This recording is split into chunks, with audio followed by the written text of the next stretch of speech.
मेराज में जिब्रील से कहने लगे शाहे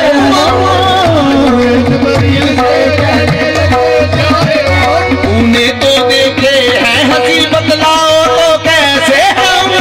तो देखे हैं हंसी बतलाओ तो कैसे रूहुल अमीन कहने लगे है नाज़नी हक की कसम